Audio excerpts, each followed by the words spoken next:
जो होता है घर के बंद कमरे में होता है, देर रात को। संभावना है 3 में से कोई एक करता है 2 बेखबर, या कोई 2 करते हैं 1 बेखबर, या तीनों मिलकर करते हैं। और यह भी मुमकिन है कि किसी बाहर वाले से करवाते हैं, किसी चौथे से। पर यह नामुमकिन है कि तीनों में से कोई कुछ भी नहीं जानता।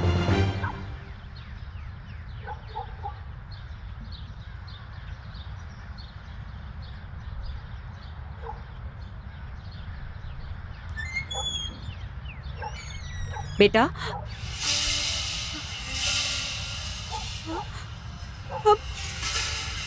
ललित,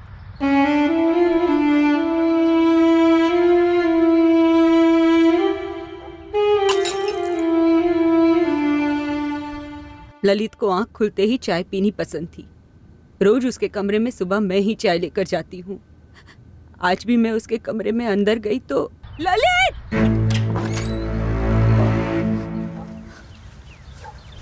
चंदर! चंदर! ये तो ललित भैया के कमरे से आवाज आ रही है। निशा! अम्मा! अम्मा! ललित भैया को क्या हुआ? ललित भैया?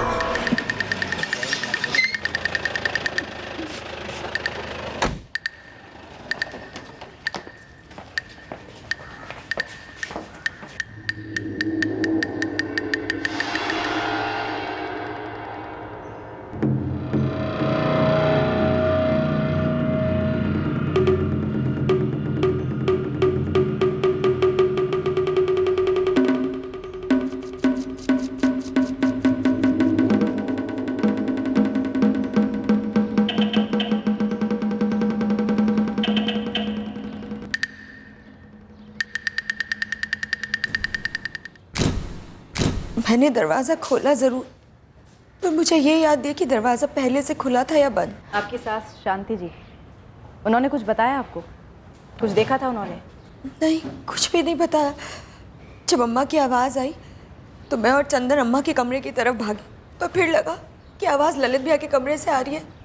तो हम उनके कमरे में गए और देखा ललित भैया खून में लथपथ थे। चारों तरफ खून था और अम्मा पास में खड़ी हुई थी। फिर चंदन ने ललित भैया को उठाया हॉस्पिटल ले जाने के लिए और मैंने दौड़कर दरवाज़ा खोला। पर आपने नोटिस नहीं किया कि दरवाजे की कुंडी टूटी हुई है? नहीं। हॉस्पिटल में डॉक्टर्स का कहना है कि ललित की मौत उसे हॉस्पिटल में लाने से पहले ही हो चुकी थी। जब आपके हस्बैंड चंद्र मलिक ने ललित को उठाया, क्या उस वक्त उसकी मौत हो चुकी थी? मुझे नहीं पता सर, मुझे नहीं पता। जयदीप, गीता, पूरे घर की अच्छी तरह से तलाशी लो और घर के बाहर भी देखना। हो सकता है मर्डर वेपन कहीं छुपाया गया हो। टाइम ऑफ डेथ रात के 1 से लेकर 3 के बीच में हुआ होगा। बॉडी यहाँ सुबह 7:15 बजे लाई गई। काफी बुरी तरह स्टैबिंग हुई। 8 गहरे वार हुए हैं इन टोटल। पर एक बात है, मैं पक्का तो नहीं कह सकता, पर मुझे लगता है स्टैबिंग के दौरान विक्टिम का चेहरा ढका गया था, ताकि मुंह बंद रहे और वो शोर न मचा सके। जी, विक्टिम को जब यहाँ लाया गया था उसका चेहरा देख के ऐसा ही लगा था। डॉक्टर, क्या ये पॉसिबल है कि विक्टिम को रात को सोने से पहले नींद की गोलियां दी गई हों और कत्ल के वक्त शोर नहीं मचा पाए? इसके लिए मुझे ब्लड स्ट्रीम की डिटेल्ड एग्जामिनेशन करवानी पड़ेगी। गीता, अजीब नहीं है? किसी ने दरवाजे के थोड़े से गैप से ही इस कुंडी को काट दिया। लगता तो ऐसे ही है सर, किसी पतले से कटर का इस्तेमाल हुआ होगा। पर घर के किसी भी मेंबर ने कुछ सुना कैसे नहीं? सर, विक्टिम ललित मलिक को कार में हॉस्पिटल ले जाया गया था।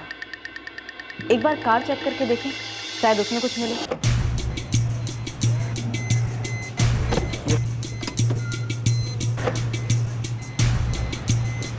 सब फैमिली ने हॉस्पिटल ले जाने के पहले विक्टिम ललित मलिक को चेक नहीं किया कि वो जिंदा था या मर गया था। क्यों? कहीं हॉस्पिटल ले जाना सिर्फ एक बहाना तो नहीं था ताकि रास्ते में वो मर्डर वेपन को फेंक सके? ललित भैया इतने जख्मी लगे, इतना खून बह रहा था कि मुझे लगा कि तुरंत हॉस्पिटल लेके जाना चाहिए। तब तक उन्हें मरे हुए 4 घंटे हो चुके थे चंदर। तुमने ये भी चेक नहीं किया? उस समय कुछ सोच नहीं रहा था, न मुझे, न मेरी माँ को, न मेरी पत्नी को। बस जो ठीक लगा वो किया। शांति, जिस वक्त आप ललित के लिए सुबह चाय लेकर गई थी, उस वक्त आपके घर के मेन दरवाजे की कुंडी टूटी हुई थी। आपने वो नहीं देखी? रोज सुबह ललित के कमरे में चाय लेकर जाना ये मेरा रोज का काम था। घर के दरवाजे पे मेरा ध्यान ही नहीं गया और अंदर ललित,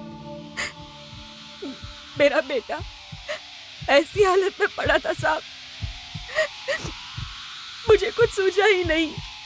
शांति जी, ललित पर 8 बार गहरे वार किए गए। आप लोगों में से किसी ने कुछ नहीं सुना? बिल्कुल भी नहीं सर, हम तीनों गहरी नींद में थे। इतनी गहरी नींद में कि कोई तुम्हारे घर के अंदर दाखिल हुआ और तुम्हें सुनाई नहीं दिया? मेन डोर की कुंडी को काटा गया, तुम्हें सुनाई नहीं दिया? तुम्हारे घर के अंदर तुम्हारे बड़े भाई पर बुरी तरह से 8 बार वार किए गए और तुम्हें कुछ भी सुनाई नहीं दिया? हम भी यही सोच रहे हैं सर कि ये सब कैसे हो गया। और आपने भी कुछ नहीं सुना? जी नहीं। कल रात कोई आया था, मेहमान कोई? जी नहीं। जब चंदर ललित की लाश को उठाकर कार की तरफ ले गया तो आपने घर के बाहर का दरवाज़ा खोला था। ऐसा कैसे हो सकता है कि आपको वो टूटी हुई कुंडी दिखाई ना दी हो? मैंने आपको पहले भी बताया था, मुझे कुछ समझ नहीं आ रहा था। चंदन ने ललित भैया को उठाया, अम्मा भी उनके पीछे पीछे आ रही थी और मैं बस गई, दौड़ के दरवाज़ा खोल दिया। आपके पति चंदर और आपकी सास शांति जी दोनों अस्पताल गए, आप नहीं गई, क्यों? मेरे पति ने मुझे घर पे रुकने के लिए कहा था। क्यों? पता नहीं। विक्टिम के अलावा घर के अंदर 3 लोग और थे, पर किसी ने कुछ देखा नहीं, कुछ सुना नहीं। सब कुछ घर के अंदर ही किया गया हो सकता है सर। घर को बड़ी बारीकी से तलाशा गया, लेकिन एक भी एविडेंस ऐसा नहीं मिला जिससे ये साबित हो सके कि ये घरेलू मामला है।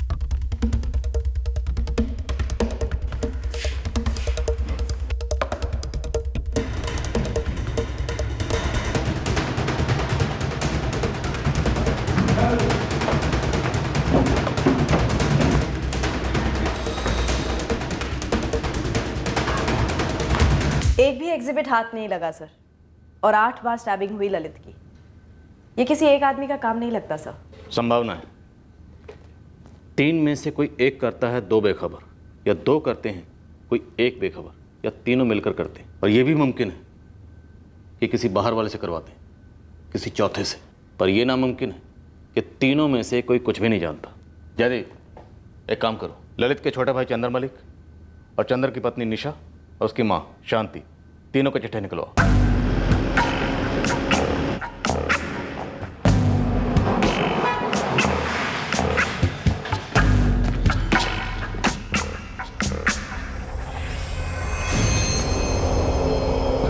गार्डन में जो बच्चों के खेलने के झूले वगैरह होते हैं ना, वो उनकी बनाने की फैक्ट्री थी ललित भैया की।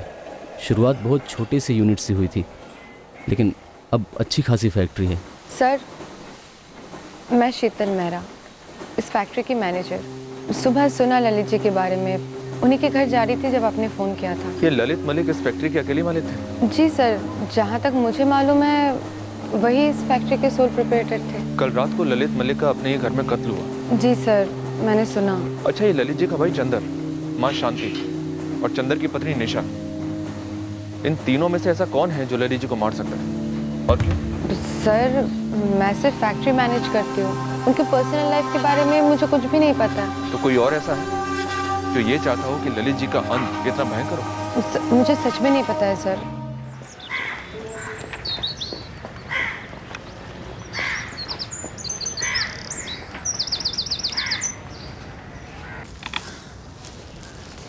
है जी, सुना आपने? रुझानपुर वाले ललित मलिक का मर्डर हो गया।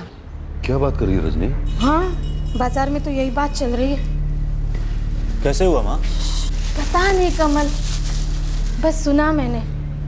संध्या, सब्जी ले जा। ये मर्डर हुआ कब रजनी? सभी यही कहते हैं कल रात को हुआ।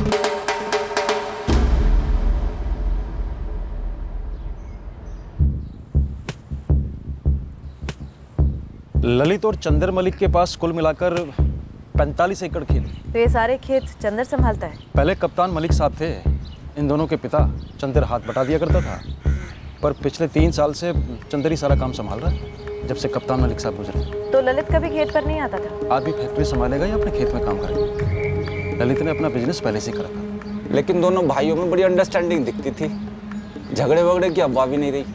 वो कहते ना जी, सुखी परिवार। सुखी परिवार में कत्ल हुआ है घर के अंदर, वो भी रात के वक्त, जब सुखी परिवार के सारे लोग इतनी गहरी नींद में थे कि ना तो किसी ने कुछ सुना और ना ही देखा। सच कहूं साहब, सारे गांव में सबकी जुबान पे एक ही बात है कि ऐसा कैसे हो सकता है कि घर में कोई ये सब कर जाए और किसको पता ना चले। दाल में कुछ काला तो नहीं साहब? गांव में से कोई?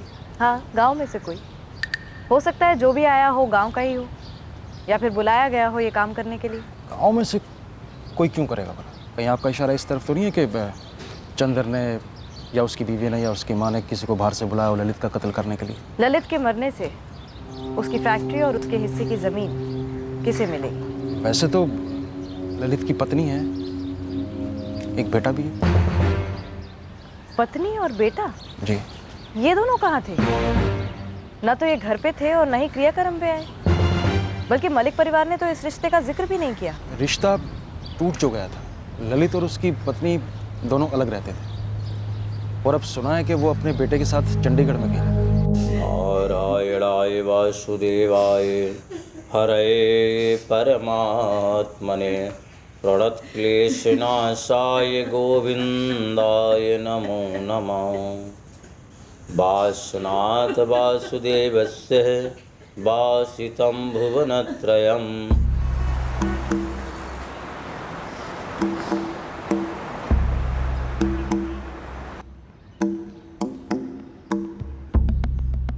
आशु, चले बेटा। खा लिया आपने? Very good.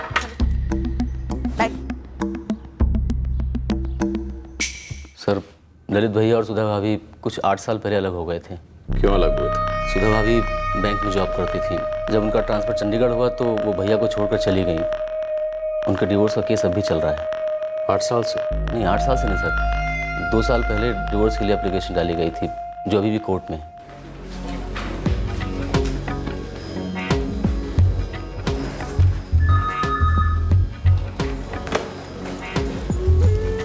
गुड मॉर्निंग सुधा। गुड मॉर्निंग दीपक। जल्दी चलो, नैयर सर मीटिंग के लिए बुला रहे हैं। तुम चलो, मैं 2 मिनट में। फैक्ट्री तो शायद पूरी की पूरी सुधा के बेटे आशीष को जाएगी, लेकिन 45 एकड़ में से कितनी ज़मीन सुधा और उसके बेटे आशीष के नाम होगी? इसमें कोई गड़बड़ गफला नहीं है सर। आधी ज़मीन मतलब 22.5 एकड़ जो भैया के हिस्से की है उनकी फैमिली को मिलेगी, और आधा हिस्सा प्लेग्राउंड इक्विपमेंट्स फैक्ट्री में मिलेगा, जो एक्चुअली उसमें आधा इन्वेस्टमेंट हमारे पिताजी ने किया था। किंडर प्ले इक्विपमेंट्स फैक्ट्री में मिलेगा, जो एक्चुअली उसमें आधा इन्वेस्टमेंट हमारे पिताजी ने किया था। तो इसका सीधा सीधा मतलब ये है कि फैक्ट्री का आधा हिस्सा तुम्हारा होगा, राइट? जी सर। तो महज फैक्ट्री के आधे हिस्से के लिए तुमने अपने बड़े भाई की जान ले ली? शांति देवी जी, क्या आपको इस बात का पता था कि आपका छोटा बेटा चंदर आपके बड़े बेटे ललित का कत्ल करने वाला है? क्या? अब आप हमें ये बताइए, क्या आप भी इस साजिश में शामिल थे? ललित मेरा बेटा था, बड़ा बेटा, और चंदर उसे कैसे मार सकता है? ये क्या सवाल कर रहे हैं आप? ये कैसा बेहुदा सवाल कर रही हैं आप? पूछ नहीं रही हूँ, बता रही हूँ। चंदर ने अकेले मारा उसे या किसी को बुलाया था? कौन शामिल था उसके साथ इस साजिश में? तुम्हारी सास या फिर तुम खुद निशा? मैं ऐसे सवालों का जवाब नहीं देना चाहती।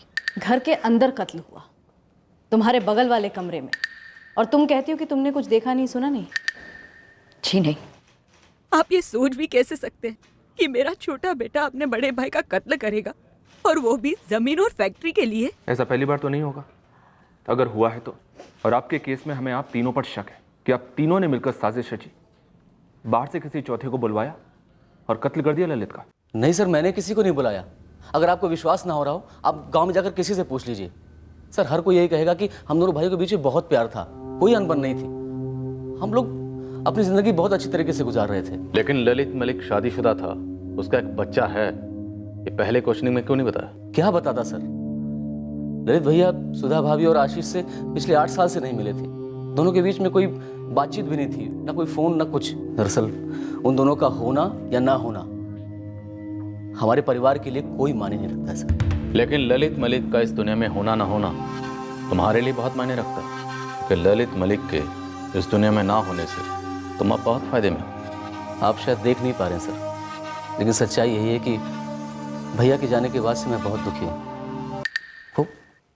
वो मेरे भाई थे, मेरे दोस्त की तरह थे, हमारे बीच में बहुत प्यार था, और आप जो इल्ज़ामात लगा रहे हैं वो सरासर गलत हैं। सलाम साहब, छोटा सा गांव है ये रुझानपुर। दाल में हल्का सा भी काला होता तो बातें होती, पर हर कोई यही कहता है कि ललित मलिक भला आदमी था। फैक्ट्री में भी लोग यही कहते हैं। तो फिर दाल जली कैसे गोविंद? भले आदमी का कत्ल हुआ है, मतलब कोई ना कोई बुरा आदमी ज़रूर है। अब ये बुरा आदमी इस गांव से है या बाहर से बुलवाया गया है, इसका पता लगा। जतिन, रुझानपुर से लेकर पानीपत तक जितने हिस्ट्री शीटर्स हैं, मुझे सबकी हिस्ट्री चाहिए उस रात की जब कत्ल हुआ था, सबके सब। ठीक है मैडम, लग जाता हूँ।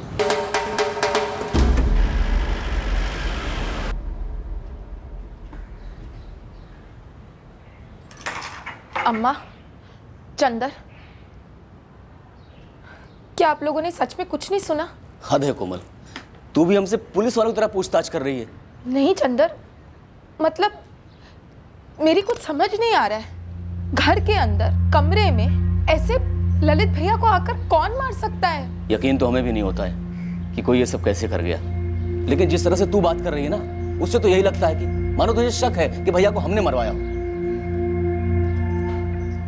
इतना तो तय है कि इस कत्ल को कम से कम 2 लोगों ने अंजाम दिया होगा। क्या कोई बाहर से आया होगा या ये इनसाइड जॉब है? चंदर मलिक, उसकी पत्नी निशा मलिक और मां शांति मलिक, इन तीनों के फोन रिकॉर्ड्स को बारीकी से स्कैन कर चुके हैं सर। हर एक कॉल को स्टडी किया गया है। और इन सारे कॉल्स में से कोई भी कॉल ऐसा नहीं है जो किराए के हत्यारों को किया गया? जी नहीं सर, मेरे खबरी गांव में गहराई तक पता कर चुके हैं। इन दोनों भाइयों के बीच अनबन की कोई अफवाह तक नहीं फैली है सर गांव में। सर, जिले के हर एक हिस्ट्री शीटर की मूवमेंट रिपोर्ट निकलवाई, रुझानपुर के आसपास कोई भी नहीं था। तो फिर वो कौन सा एंगल है जो हमें नजर नहीं आ रहा? और ये फैक्ट इस केस पर तलवार की तरह लटक रहा है कि घर के अंदर इतना भयानक कत्लेआम होता है और घर वाले ब्लैंक। सर, हमारे 3 सस्पेक्ट्स हैं, चंदर, उसकी पत्नी निशा और उसकी मां शांति। ऐसा हो सकता है कि इनमें से 2 लोग मर्डर में शामिल थे और तीसरे को मालूम ही ना था। लेकिन फिर सवाल ये है कि वो 2 लोग कौन हैं जो इस कत्ल में शामिल थे, और वो तीसरा कौन है जो इस सब से पूरी तरह से बेखबर है?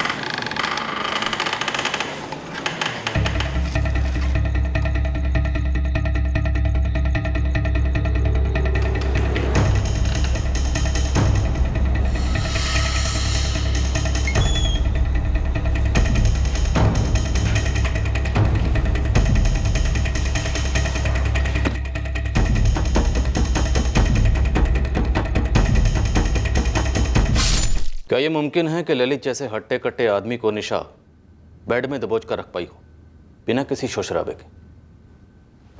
या फिर चंदर ने दबोचा और निशा ने वार की? हर एक वार काफी गहरा था सर, काफी ताकत लगी होगी ऐसे 8 वार करने में। क्या निशा ऐसा कर पाती? नहीं सर, मुझे नहीं लगता कि वो ऐसा कर पाती। तो फिर क्या चंदर ने ये सब अकेले किया? लेकिन अगर चंदर अकेले करता तो पहले ही वार के बाद ललित चिल्लाता, और बेड के अलावा पूरे कमरे में हमें कहीं भी खून का एक खतरा भी नहीं मिला, और कमरे का कोई भी सामान यहाँ से वहाँ नहीं हुआ।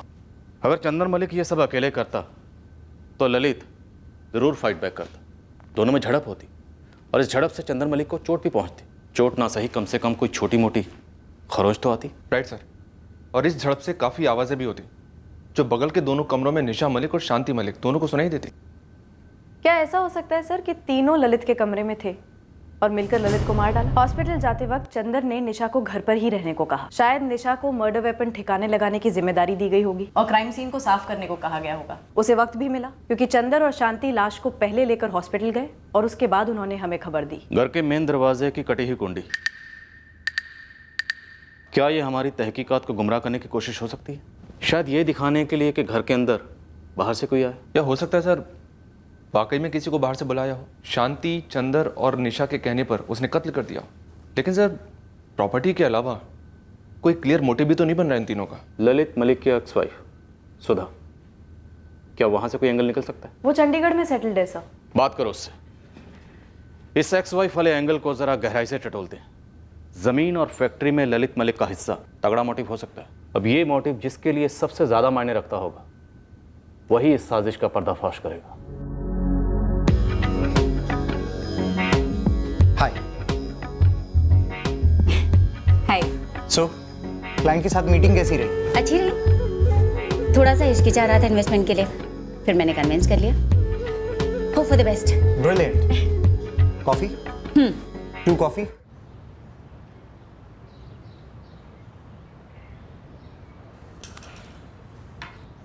कोमल भी हम पर शक कर रही है।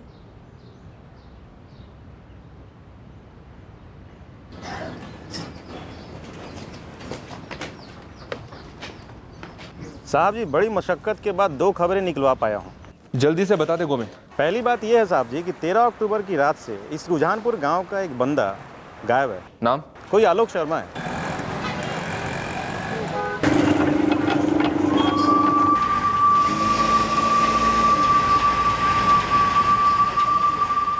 इस आलोक शर्मा की सारी डिटेल चाहिए मुझे। अब दूसरी खबर बता गोमे। साहब 45 एकड़ जमीन की बात थी तो मैं जमीन रजिस्ट्रेशन ऑफिस गया। गड़बड़ है कागजात में? नहीं साहब, पेपर तो सारे करेक्ट हैं। बस इतना पता चला कि इस ललित के हिस्से में जो 22.5 एकड़ जमीन थी उसमें से 5 एकड़ जमीन इसने अपनी छोटी बहन कोमल के बेटे देव के नाम पे किया है। शक करने का कारण क्या? इस देव की उम्र है 12। उसी उम्र का ललित का खुद का बेटा है आशीष, उसके नाम पे कुछ नहीं किया गया। और चंदन ने भी अपनी बहन को कुछ नहीं दिया अपने हिस्से में से। बस इसलिए थोड़ा सा कुछ खटका।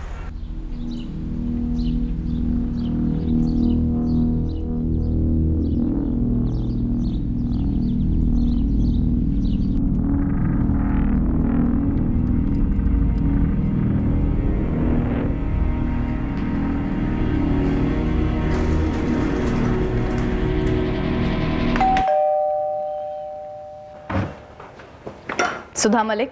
जी मैं ही हूँ। कहिए। आप आपके हस्बैंड, मेरा मतलब है एक्स हस्बैंड ललित मलिक के क्रियाक्रम पर आई नहीं? जैसे कि आपने अभी कहा मैडम, वो मेरे एक्स हस्बैंड। कानून ने अभी तक एक्स करार नहीं दिया है उन्हें। डिवोर्स केस चल रहा है आपका। आपके बेटे आशीष को भी नहीं भेजा आपने मुखाग्नि देने के लिए? देखिए मैडम, कानूनी रिश्ते सिर्फ पेपर पर होते हैं।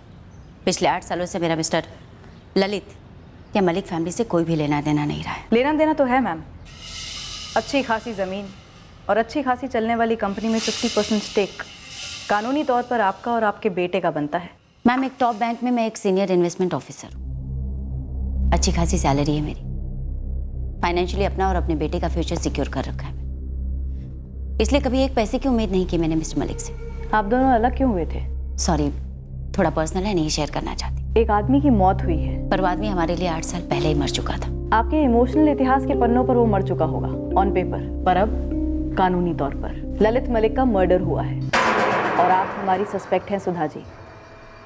ओके, तो डिवोर्स का कारण ये था कि मुझे चुनाव करना था मिस्टर मलिक में और करियर में। मैंने करियर चुना। डिटेल में बताइए। मैम, मेरी जब ललित से शादी हुई थी तब मैं सिर्फ 21 साल की थी। 13 साल पुरानी बात है। उस समय मेरी पोस्टिंग रुझानपुर ब्रांच में थी। फिर आशीष पैदा हुआ। उसके बाद चंडीगढ़ ट्रांसफ़र का ऑफर आया, जिसका मैं एक अरसे से वेट कर रही थी। आप चंडीगढ़ को बिलोंग करती हैं? जी नहीं, पर हमेशा से बिलोंग करना चाहती थी। और यहाँ पे मेरी पोस्टिंग भी एक सीनियर ऑफिसर के लेवल पे हुई थी। पर ललित ना ही मेरे साथ यहाँ आना चाहते थे, ना ही मुझे आने देना चाहते थे। लड़ाइयाँ हुई खूब। ललित चाहते थे कि मैं जॉब छोड़कर घर संभालूं, उनके पेरेंट्स की सेवा करूं, देखभाल करूं, जो मेरे लिए इम्पॉसिबल था। तो मैंने सोच समझकर उनसे अलग होने का फैसला कर लिया। कोई और इशू नहीं था आप दोनों के बीच? पति पत्नी के बीच बहुत सारे इश्यूज होते हैं, पर आप ऐसा कौन सा इशू कुरेद कर निकलवाना चाहती? पुश्तैनी ज़मीन या फिर फैक्ट्री? और जैसा कि मैंने कहा कि मुझे उसका कभी कोई लालच नहीं था, और लकीली ज़रूरत तो बिल्कुल भी नहीं। आप दोनों 8 साल पहले अलग हुए थे? जी। लेकिन डिवोर्स के लिए 2 साल पहले क्यों फाइल किया? क्योंकि हम दोनों ही अपने अपने कामों में बिजी थे, पर बेटा बड़ा हो रहा। सो 2 साल पहले हमने आपसी सहमति से डिवोर्स फाइल किया। आजकल में ग्रांट भी हो जाता। इन सारी बातों से अगर आप यह अंदाज़ा लगाने की कोशिश कर रही हैं कि ललित मलिक के मर्डर में मैं इन्वॉल्व हूँ, सो आई एम रियली सॉरी। आप सिर्फ अपना वक्त ज़ाया कर रही हैं। ज़ाया तो ज़मीन जा रही थी। आपके बेटे आशीष की हक की ज़मीन में से 5 एकड़ आपकी ननद कोमल के बेटे देव को दे दी गई। इन 8 सालों में ललित मलिक आशीष से एक भी बार नहीं मिला। उसके नाम ज़मीन करना तो दूर की बात है। ये बात किसी को भी खटकेगी। बिल्कुल खटकेगी, पर उन्हें जो इसके मोहताज। फ्रैंकली स्पीकिंग, मुझे इस बारे में कोई बात नहीं करनी। मेरे लिए ये चैप्टर 8 साल पहले ही बंद हो चुका है। आज भी बंद है और आगे भी बंद रहेगा। सुधा के फोन रिकॉर्ड्स निकलवाओ, देखते हैं कोई और एंगल निकलता है या नहीं। Yes sir. और हाँ, सुधा की डिवोर्स प्रोसीडिंग के भी सारे पेपर निकलवाओ। 8 साल से लग रहे। म्यूचुअल डिवोर्स की बात कह रही है, लेकिन डिवोर्स का केस अदालत में 2 साल से लटका हुआ। पता करते हैं कहीं कोई बार्गेनिंग तो नहीं चल रही थी ज़मीन या फैक्ट्री को लेकर। Okay sir. और सुधा की पर्सनल और प्रोफेशनल डिटेल्स मैं खुद निकालती हूँ सर।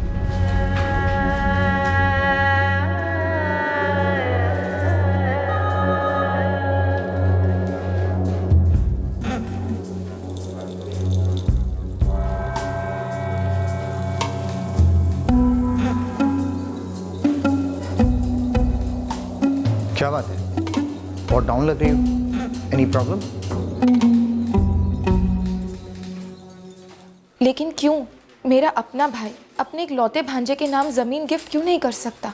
वैसे इस गिफ्ट का ललित भैया के मर्डर से क्या ताल्लुक है सर? ताल्लुक क्यों नहीं हो सकता कोमल जी? हो सकता है आपके ललित भैया ने जो ज़मीन का टुकड़ा गिफ्ट के तौर पर आपके बेटे देव को दिया, वो गिफ्ट आपकी भाभी सुधा के दिल में कांटे की तरह चुभा, जिससे ललित डिवोर्स लेने वाला था। आप ना सर पूरे गलत रास्ते पर जा रहे हैं। ललित भैया को सुधा भाभी सालों पहले छोड़कर चली गई थी और फिर एक बार भी मुड़कर नहीं देखा। भैया ने भी आशीष का चेहरा इन सालों में एक बार भी नहीं देखा। हो सकता है ना देखा हो, लेकिन कोमल जी अदालत तो देखती है। अदालत देखती है कि क्या जायज़ है, किसका हक बनता है, किसका नहीं बनता। मुझे नहीं पता आपका क्या इशारा है सर। हमारी पुश्तैनी ज़मीन में से 5 एकड़ भैया ने मेरे बेटे के नाम की, अपनी मर्जी से की। मैंने उनसे एक बार भी नहीं मांगा। कोमल जी, ये आलोक शर्मा कौन है? आलोक शर्मा? जी, आलोक शर्मा आपके मायके रुझानपुर से ही है। शायद शादी से पहले आप उसे जानती हैं। आलोक शर्मा हमारे रुझानपुर का? नहीं सर, मुझे तो याद नहीं आ रहा। लेकिन आपने अचानक इस आदमी का नाम क्यों लिया? सर, मैं 13 तारीख को रुझानपुर से निकला। पानीपत से मेरी ट्रेन थी रात को 11:30 बजे। और उसी रात रुझानपुर में ललित का मर्डर हुआ, 14 अक्टूबर की सुबह 1 से 3 के बीच। पता है तुझे? तब तो मैं वहाँ था ही नहीं सर, मैं तो ट्रेन में था। बढ़िया बहाना है ट्रेन का। बहाना नहीं बना रहा हूँ सर, सच बोल रहा हूँ। सच बोलते वक्त मैं लोगों की आंखों में देखता हूँ आलोक। पानीपत में यहाँ हमारे ऑफिस में आ जाए, आंखें मिले, फिर बात करते हैं। ये जो सवाल आप मुझसे कर रहे हैं, ये सवाल कीड़ा बनकर मेरे दिमाग को भी खाए जा रहा है। कैसे कोई घर में घुसा, इतनी बुरी तरह भैया को मार डाला, और अम्मा, चंदर, निशा, किसी को भी कुछ पता नहीं चला। कोमल जी, ये जो कीड़ा आपके दिमाग को खा रहा है, दरअसल ये दिमाग बहुत कुछ जानता है, हमसे ज़्यादा। तो प्लीज़ आप हमें बताइए कि इन तीनों ने आपके ललित भैया को क्यों मारा होगा? ज़मीन के लिए या फैक्ट्री के लिए? मुझे इस बारे में कुछ नहीं पता सर, लेकिन मैं सच कहती हूँ, मेरे दोनों भाइयों में कभी कोई अनबन नहीं हुई। तो फिर किसके साथ अनबन थी? निशा के साथ या आपकी भाभी सुधा के साथ? मुझे नहीं पता सर। आप ये सवाल मुझसे बार बार 1000 बार भी पूछेंगे ना, तो भी मेरा यही जवाब होगा।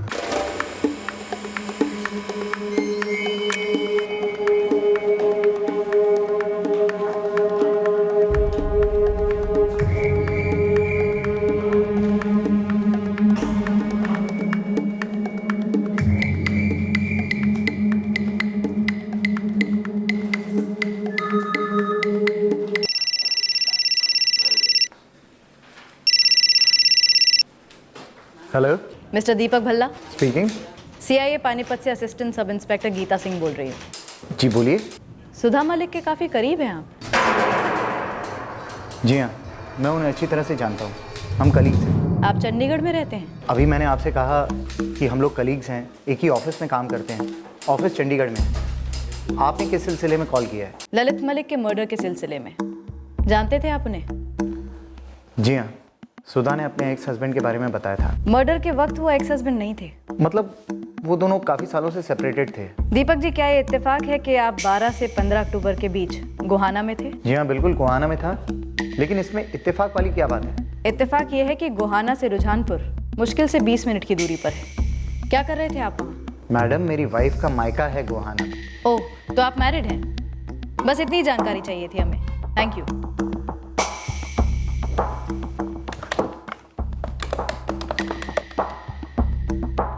हेलो, मैं सीआईए पानीपत से एएसआई गीता सिंह बोल रही हूँ। National peoples bank Chandigarh sector 18 की ब्रांच में मिस्टर दीपक भल्ला काम करते हैं। मुझे उनकी वाइफ की फैमिली की डिटेल्स चाहिए। उनका मायका गोहाना में है। पानीपत से पुलिस का फ़ोन आया था। कैसे? उन्हें तुम्हारे बारे में कैसे पता चला? तुम्हारे थ्रू पता चला होगा। अभी तो पूरी फैमिली की डिटेल्स निकलवा रहे होंगे, साथ ही इन लॉज की फैमिली की भी।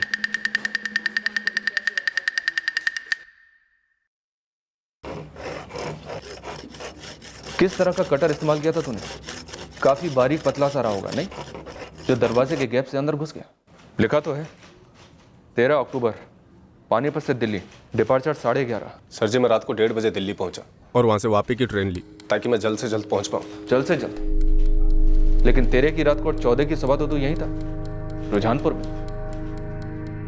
तू ललित मलिक के घर गया। वहां ललित के मर्डर के वक्त कौन था तेरे साथ? पर मैं वहां गया ही नहीं सर, मैंने पानीपत से ट्रेन पकड़ी। हेलो, ललित के मर्डर के वक्त कौन था तेरे साथ? किसको साथ लेकर गया था तू? या खुद चंदर ने तेरे लिए दरवाजा खोला और तुझे घर के अंदर लिया और फिर हमें गुमराह करने के लिए कुंडी काटी गई? नहीं साहब, आपको कोई गलतफहमी हुई है।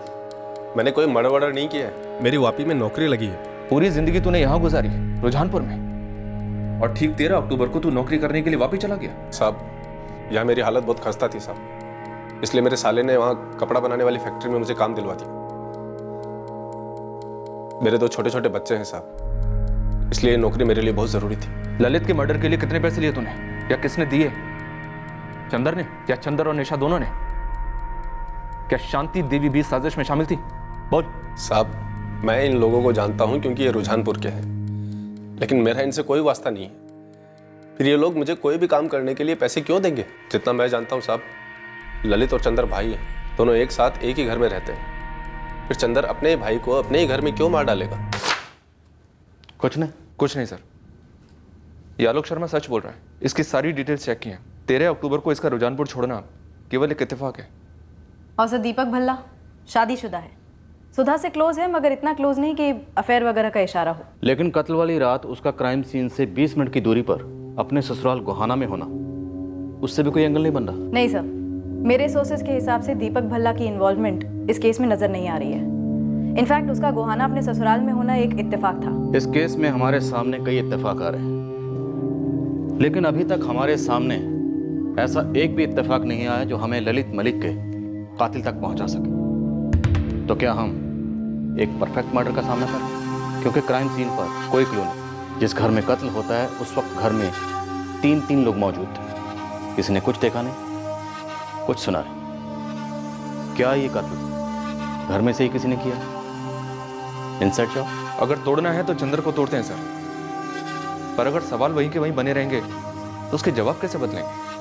फ्रैंकली सर, हमारे पास मलिक फैमिली के खिलाफ कुछ भी ठोस नहीं है। ठोस नहीं है, लेकिन हम इतना ज़रूर जानते हैं कि इस फैमिली की 4 दीवारी के अंदर कुछ ना कुछ ऐसा ज़रूर है जो फिलहाल हमें नज़र नहीं आ रहा। इस चंदर की अच्छी तरह से इन्वेस्टिगेशन करो, कुछ ना कुछ मिलेगा, ज़रूर मिलेगा।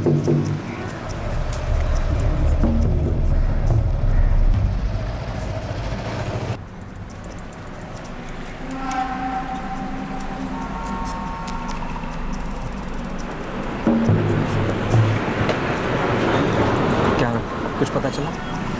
लगे पड़े हैं खोजने, अभी तक तो वो छात में आया। पैसे का क्या? पैसे मिल जाएंगे, मामला तो ठंडा हो। अम्मा निकल रहा हूँ।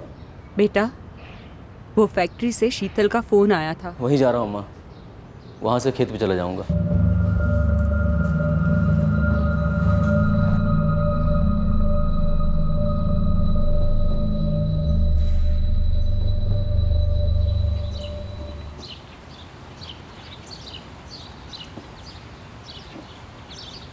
सुनिए, ये लीजिए आपका डब्बा।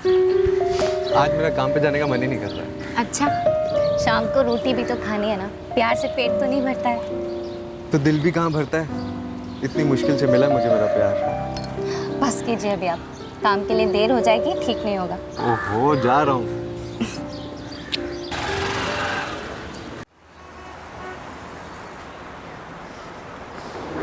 और गोविंद सेठ कैसे हो?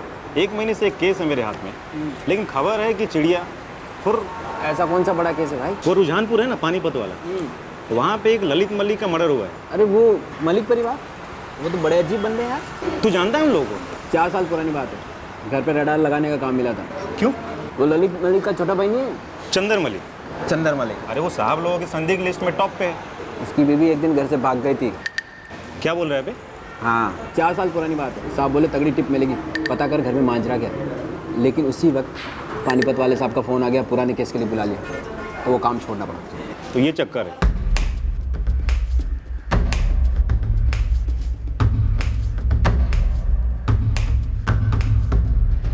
साहब ये खबर ढूंढ कर नहीं है, खुद अपने आप चल कर आई है मेरे पास एक दोस्त से। पता कर गोविंद, ये चंदर की बीवी निशा क्यों भागी थी? साहब वो दोस्त अपने लाइन का है, लेकिन उसने ये केस लिया नहीं था, तो उस वक्त उसे पता नहीं होगा। ठीक है। तो घर की 4 दीवारी के अंदर कुछ पक रहा था, सालों से पक रहा था। हमारे प्राइम सस्पेक्ट चंदर मलिक की पत्नी निशा मलिक घर से भागी थी। एक प्रॉपर्टी का मामला नहीं लगता, अंदर का कुछ मामला है जो दबाया जा रहा है। गीता, चंदर मलिक की पत्नी निशा मलिक बुलाओ से। सर।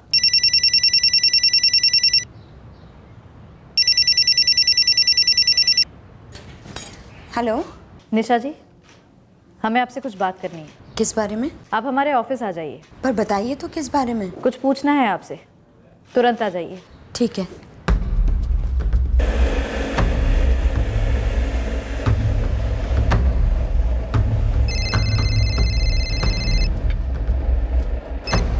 हाँ निशा बोल। उन्होंने बुलाया है। उन्होंने? मतलब? पुलिस ने, पानीपत वाले ऑफिस में। अच्छा, कुछ बताया क्यों बोला उन्होंने? नहीं, बस कहा कि जल्दी से ऑफिस आ जाओ। सुनिए, आप भी चलेंगे मेरे साथ? हाँ ठीक है, हम साथ में चलते हैं। तू टेंशन मत ले, मैं आ रहा हूँ तुझे लेने के लिए।